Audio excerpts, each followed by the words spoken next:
हसन निसार साहब, इस्लामाबाद टॉक से एक सफर शुरू हुआ और अब जिनेवा में एक मुआहदे के ऊपर मंतज होने जा रहा है। ये 65 दिन की जो कश्मकश और सूरत हाल रही, पाकिस्तान ने अपनी अमन के लिए कोशिशें जारी रखी, आखिर आके कतर भी साथ मिला मॉनेटरी मामलात के लिए, मगर क्या पाकिस्तान की सालसी के बगैर ये जिस जिनेवा मुआहदे की आज बाज़गश्त है, ये मुमकिन हो पाता? पता नहीं क्या कर रहे हैं। मैं दरअसल ना इतराफ़ कर रहा हूँ पब्लिकली, मैं ज़रा कम जहन और कम ज़र्फ सा आदमी हूँ। इससे भी कहीं ज़्यादा देखो, दुनिया का अमन ज़रूरी है, लेकिन इससे भी करोड़ों गुना ज़्यादा अहम मेरे मुल्क के अंदर का अमन है। और अमन का मतलब यही नहीं होता कि गोलियां चल रही हों तो वो बदअमनी है। देखो, अपने घर में आग लगी हो ना, तो साथ वाली गली में उधर आग बुझाने जाओगे? बहरहाल वो एक बड़ा मशहूर उसमें विजडम है कि तुझको पराई क्या पड़ी अपनी नबेड़, तू कोई और कर लेगा। इसमें और बहुत सारे फैक्टर्स होंगे। शुरू होने के पीछे सारे फैक्टर्स हम नहीं जानते, इसके इख्तिताम के बारे में भी सारे फैक्टर्स हम नहीं जानते, गेस वर्क है। मैं जो बात कर रहा हूं वो मोटी चटकी, मैंने वही कहा ना, कम ज़हन आदमी वाली। घर यानी मुल्क के अंदर घमसान की जंग जारी है। भूख, नंग, बद इंतजामी, करप्शन, बेरोजगारी, जहालत, नफ्सा नफ्सी अवाम के दरमियान कुछ के पुश्ते कहते हैं ना जो लग रहे हैं। मुझे मुल्क के अंदर अमन सुख सुकून से ज्यादा दिलचस्पी है। मेरे लिए बहुत सानवी इंपॉर्टेंट है, बट बहुत सानवी। मगर सर, इस जंग का एक एनर्जी क्राइसिस एंगल भी तो था ना, उसने तो हमें बहुत ही मुतासिर करना था अगर कंट्रोल ना कर पाते। यार होता रहे एनर्जी क्राइसिस, होता रहे energy crisis, can you compare? मैं नहीं करता। ये ईरान, अमेरिका वगैरह, ये वो सारी दुनिया में जो मुल्क के अंदर हो रहा है, मुझे वो ही चैन लेने दे रहा। मैंने कहा ना, मैं कम ज़हन आदमी हूं। मैं बहुत दूर तक जा नहीं सकता, मुझे यहां से फुर्सत नहीं मिल रही। मैं डेली अखबारें जितनी पढ़ता हूं, उसमें जो जो खबरें होती हैं, इस मुल्क में अरबों खरबों के स्कैंडल्स, दुआनियां चुवानियां दे रह गए, लोग भूखे मर रहे हैं, जो जो हालात हैं, एड चल रहे हैं तुम्हारे टीवी चैनल्स पे। तो ऐसी है।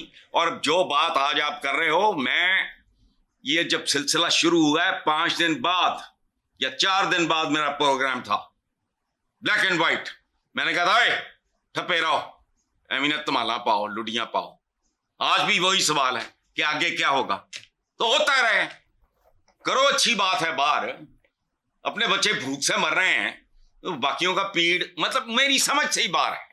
ठीक, मेरे लिए ये सवाल जो है ना, इट्स नॉट वैलिड पॉइंट है कि दाखिली समाजी माशी मसाइल मौजूद है, लेकिन बाहर का मसला भी कहीं ना कहीं हमें ही इम्पैक्ट करने को था मजीद।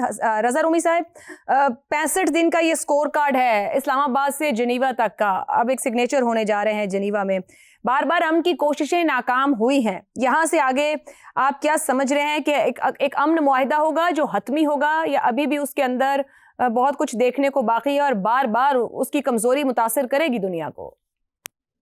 सबसे पहले तो मैं समझता हूं कि ये एक बहुत अहम और पाकिस्तान के लिए तो एक बहुत काबिल फख्र चीज है। और आप देखिए कि पाकिस्तान जो है वो पहले भी अमेरिका के मामलात में जो है वो शामिल रहा है, लेकिन वो जंगी मामलात थे, चाहे वो कोल्ड वॉर हो या वो अफगान जिहाद हो 1980 की दिहाई का, या ये जो war on terror general Musharraf के जमाने में, इन तीनों अदवार में पाकिस्तान अमेरिका की मावनत करता रहा है। लेकिन जंग के लिए ये पहली बार ऐसा हुआ है कि पाकिस्तान ने अमन के लिए, जिसे कहते हैं, सर तोड़ कोशिश की है, और बहुत सी नाकामियों के बावजूद, बहुत से रोड ब्लॉक्स के बावजूद इस माहिदे को पाया तकमील तक पहुंचाया है, जिस पर दस्तखत हो रहे हैं। रजा रूमी साहब, जहां दुनिया पाकिस्तान के सालसी किरदार और इस अमन की बहाली की तारीफ कर रही है, वहां वजीर आजम पाकिस्तान खुद खड़े होकर अंदर पार्लियामेंट में भी कह रहे हैं कि सब कुछ में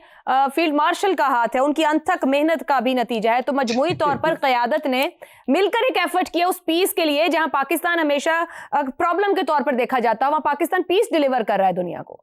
जी बिल्कुल आयशा, और यही बात अहम है कि वजीर आजम ने ये जो जिक्र किया है, ये देखिए ना, ये तो इस वक्त एक तयशुदा बात है कि मुल्क में जो निज़ाम है उसको हाइब्रिड बोला जाता है, और उसमें मिलजुल कर ही काम हो रहा है। सिविल मिलिट्री लीडरशिप जो है वो ही आगे बढ़ा रही है। अब लोग इसके ऊपर तनकीद कर सकते हैं, इसके ऊपर मुख्तलिफ आरा हैं, वो हम किसी और दिन बात कर लेंगे। आज जो अच्छी बात है उस पर बात करते हैं। लेकिन इस जंग के जो जिक्र आपने पहले किया और मैं सुन रहा था सारी बात, इसमें जो सबसे अहम बात उभर कर ये भी आई है कि देखिए ईरान ने अपना दिफा जो है वो बहुत ही मुसम्मम तरीके से किया है और उसने एक सुपर पावर के सामने सीना सपर होकर अपनी स्टेट को, अपनी हुकूमत को गिरने नहीं दिया। ये बहुत बड़ी एक कामयाबी है और इसमें ईरान की अपनी, जिसे कहना चाहिए क्रेडिट जाता है उनको। उनके साथ बहुत सारे ममालिक नहीं थे, हत्ता कि जो खित्ता भी है हमारा उसमें भी अक्सर जो गल्फ के ममालिक थे वो तो दूसरी साइड के ऊपर थे।